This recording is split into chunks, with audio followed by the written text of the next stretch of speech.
नमस्कार दोस्तों, आज हम बातें करने वाले हैं झारखंड की।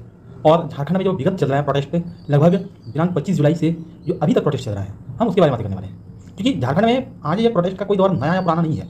समस्याएं हैं कि झारखंड में जितनी भी परीक्षाएं हुई है, और हमको लगता है कि जितने भी स्टेट हैं पूरे भारत में सबसे ज़्यादा परीक्षाएं, मतलब ये तो नई राज्य है तो सबसे ज़्यादा परीक्षाएं अगर कम परीक्षाएं हुई है तो झारखंड में हुई है। सबसे ज़्यादा कम एग्जामिनेशन झारखंड में हुई है। मित्रों, अभी झारखंड का 25वां साल चल रहा है और करंटली अब जो है न्यू आते ही 26वां साल हो जाएगा। और अभी तक इन दौरानों में जेपीएससी की कमेटी बनने के बाद अभी तक मात्र 14वीं जेपीएससी को लिया गया है। और ये 14वीं जेपीएससी लेने के पहले तक इसका कोई रिकॉर्ड ये पुराना नहीं है, बहुत ही पुराना रिकॉर्ड विवादित का है। शायद 12वीं या 13वीं जेपीएससी पेपर लीक हुए थे और उसमें भी मामला बहुत दिनों तक कोर्ट में चला था। और अभी इधर फिलहाल इसका रिजल्ट आया है और अब जाकर इधर एक जेपीएससी का एग्जाम हुआ। आखिर इतनी सारी चीज़ें होने के बाद, लोग पढ़ने लिखने के बाद और प्रॉब्लम क्रिएट होने के बाद लोग किस प्रकार से पढ़ाई लिखाई करते हैं, बच्चे किस प्रकार से स्ट्रगल करते हैं, ये उसकी मेहनत आना जानता है। और समस्याएं ये ही नहीं है कि चीज़ें यहाँ पर आकर खत्म हो जाए। एसएससी में भी यही घटनाएं दोहराता है। और मैंने बहुत सारे न्यूज़ कटिंग के माध्यमों से देखा है, कहीं बोला जाता है किसी के परिवार वालों को सेटिंग कर दिया जाता है। और मैं सेटिंग वे वाला जो गेम है ना, इसके ऊपर आना भी चाहता था। पता है, आज आप कहते हो ना पेपर लीक जैसी घटनाएं होती है, क्या वो पेपर लीक करने वाले लोग क्या बस सामान्य घरों के लोग होते होंगे? क्या वो सामान्य घरों के लोग होते होंगे जो पेपर लीक जैसी घटनाएं करते हैं? और पेपर लीक होने का तो मल्टीपल चरण है ना, मल्टीपल स्टेज है।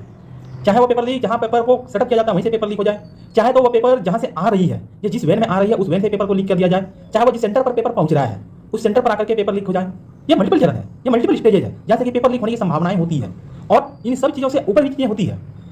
कहीं अपर लेवल का ही सेटिंग कर दिया जाता है कि मतलब मार्कशीट भी बदल दिया जाता है, मार्कशीट वगैरह सिस्टम बदल दिया जाता है, जिससे कि लोगों को परेशानियां होती है। और हम ये कह करके केवल निकल लेंगे कि पेपर लीक की घटनाएं कोई नई नहीं है, कोई पुरानी नहीं है, ये चीज़ें तो चलती रहती है। तो इस चीज़ों को कह देने से केवल सोल्यूशन मात्र नहीं निकल जाएगा। हम इसके ऊपर हम लोगों को एक सुरक्षित या संयमित तरीके का व्यवहारिक उन तरीके का व्यवहार करना होगा। और हाँ, हम झारखंड सरकार से मांग भी करते हैं क्या जितने भी पत्रकार साथियों ने इस तरीके का कार्य को किया है, उस प्रोटेस्ट को कवर किया है, चाहे वह एबीवीपी का प्रोटेस्ट हो, चाहे आयशा का प्रोटेस्ट हो।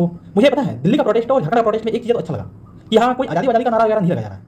यहाँ पर सॉलिटेबल बातों को किया जा रहा है। जो लोग पूछते हो ना कि संघ वाले लोग क्या करते हो, तो संघ का ही जो विंग है ना, एबीवीपी है, इनमें देख लिए होंगे कि आपने कभी देश के खिलाफ इन लोगों ने एक भी आवाज़ तक नहीं उठाया था। और जो सो कॉल्ड अपने आप को रेवोल्यूशनरी, जो क्रांतिकारी कहते हो, इन्होंने दिल्ली में जब प्रोटेस्ट किया था तो इतनी अपशब्दों, इतनी गालियों का प्रयोग किया गया था कि आप लोगों ने देखे थे।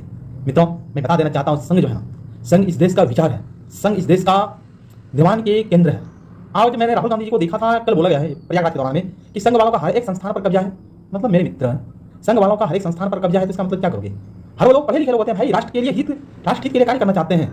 आपके तरह नहीं है कि मतलब देश में प्रॉब्लम क्रिएटिंग भी हो तो कोई दिक्कत नहीं है। केवल लोगों को सत्ता चलाना या सत्ताओं में रहना डज नॉट मैटर होता है।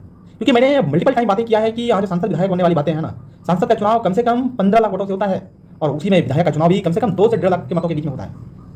और इसमें से कुछ लोगों को ही चुनाव लड़ने का मौका मिलता है और उसमें से कुछ लोगों को नेता बनने का मौका मिलता है। इसलिए बाकी जो बचे हुए लोग रहते हैं